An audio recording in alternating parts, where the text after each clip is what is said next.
Matthew chapter 12 verse 19, hindi siya makikipagtalo, mahinahon kung mangusap.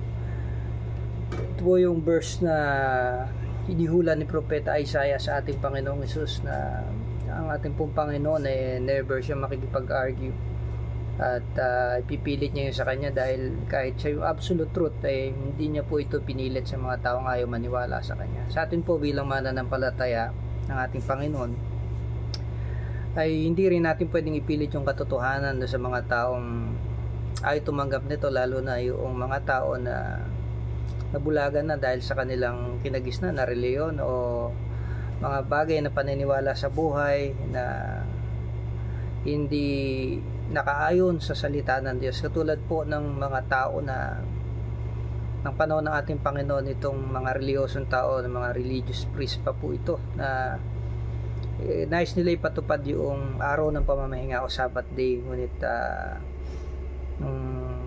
nung sinabi ng Panginoon na naayon ba sa kautusan na magpagaling kung araw ng pamamahinga, yun yung tanong po ng Panginoon. Hindi siya nakikipagtalo dito, kundi in-address niya sa question yung gusto niyang gawin. Sumagot siya, kung sino man sa inyo ay may tupang mahulog sa balon kung araw ng pamamahinga, hindi ba niya iaahon ito? Higit na mahalaga ang isang tao kaysa sa isang tupa.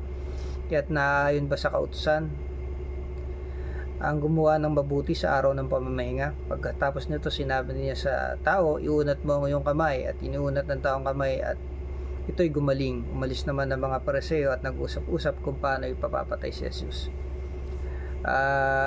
Ito po ay isang gawain ng Panginoon yung magpagaling, pero araw ng pamamahinga po yun, at pati po yung ministry na ating Panginoon ay pinagbabawal ng mga Hudyo, lalo na po yung mga high priest, mga saserdote. Pero hindi nakipagtalo ang Panginoon, kundi ginawa niya lang yung dapat niyang gawin. What's the point? Kaya may mga disadvantage po yung arguments Alam mong nasa katotohanan ka, hindi naman natin pwedeng ipilit yun dun sa mga taong nagmamali po sa atin. So ang dapat lang natin gawin ay gawin ko ano yung tama, at i-disregard natin kung ano may opinion ng ibang tao. Yung words versus your my word versus your word, hindi po walang magiging magandang resulta po ito, lalo na po sa mga tao nga na sarado ang isip. Bilang Kristiyano ay marami pong disadvantages ang pakikipagtalo. Una, bababa yung ating pagkatao kung ibababa natin sa level na kausap natin na laging sumisigaw, laging maintindihan ng ulo, at lagi pinipilit yun sa kanya, ay hindi po dun magkakaroon ng kapayapaan. So ang disadvantage po niyan sa atin ay pati tayo maapektuhan. Ang testimony po natin, minsan pinapatulan natin, pero nagiging malungkot lang po tayo. Another disadvantage, nawawala yung ating joy, dahil hindi dapat nakikipagtalo doon sa bagay na alam natin na sa sarili natin na tama tayo, pero hindi natin dapat ipilit yun sa iba. So anong pwede natin gawin? Sabi po dito, kailangan maging mahinahon po tayo, at madali pong sabihin ng pagiging mahinahon, pero ito ang dapat tularan, kasi ito yung karakter ng ating Panginoon. Kapag tinawag po tayong Kristiyano, little Christ ang ibig sabihin. Kahit po yung founder ng Methodist Church, si John Wesley, ay meron siyang kaibigan na si George Whitefield, na mayroon silang pagkakaiba ng doktrina, paniniwala. Kaya ang sabi po ni John Wesley, let's agree to disagree. Siya po yung nagpauso nun, si John Wesley. Magkasundo tayo na hindi tayo magkasundo. Yun yung ibig sabihin po nun, let's agree to disagree. Kasi may mga bagay na hindi talaga pagkakasunduan merong kailangang iwanan na lang natin sa ganun. Tulad na lang po sa pagkakaroon ng mga kaibigan. May mga kaibigan po tayo na iba'y prinsipyo niya sa buhay, at tayo rin na iba, hindi natin pwedeng i-argue yun sa kanya na ito yung sa akin tama. Kailangan lang natin irespeto at pabayaan, maliman yun sa paningin po natin, at sa tingin natin tama po tayo, dahil ala nga po magiging magandang resulta.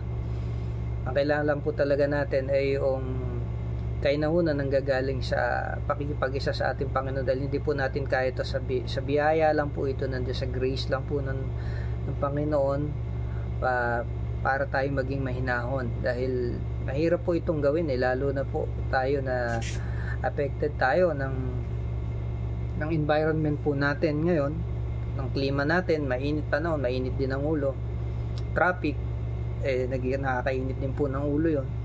So nawawalay kahinahunan po natin, pagpipigil sa sarili. Hindi po exempted ang Christian dyan. So dapat ay tignan po natin yung karakter ng ating Panginoon, at ito po yung dapat natin tularan. Magrema po sa atin yung salita ng Diyos. Ako ang Panginoon Jesus pala natin siya, hindi siya nakikipagtalo. Bakit tayo makikipagtalo tayo, di ba? Meron ako napanood po sa Facebook na grabe yung talagang manlait po ng tao, talagang parang baka mahiya po si Satanas kung yung mga sinasabi niya sa Facebook, talagang higit pa sa below the belt, talagang nakikipagtalo siya dahil natalo siya sa eleksyon siguro. Grabe yung kanyang mga pananalita na kung papatulan ay talagang mag-iinit din ang ulo, pero kainit-init talaga ng ulo. Pero ang solusyon po dito ay tingnan natin ang Panginoon, napatawad tayo sa ating mga kasalanan, tinanggal yung mga sumpa sa atin, yung blessing sa atin madami. So ba't tayo magpo-focus sa mga taong ganon, ng mga taong naghahanap ng away, gusto makipagtalo, madadamay pa yung ating karakter, madadamay pa yung peace of mind natin, yung ating mga mahal sa buhay, dinadamay pa dun sa ng mga taong nais mga away para lang pansinin. Mga KSP, ito po yung mga malilitang utak, yung mga sumisigaw kasi gusto nila marinig sila. Pero ang totoo nun ay yung mga taong mahinahon, ito yung may malalaking utak at maunawain, malawak yung pangunawa, lalo na po tayong mga mananampalataya, dahil tayo mga lingkod at hinirang din, at ang ating pong dapat sundan ay ang ating Panginoong Hesus sa kanyang kahinahunan, at hindi dapat nakikipagtalo. Amen.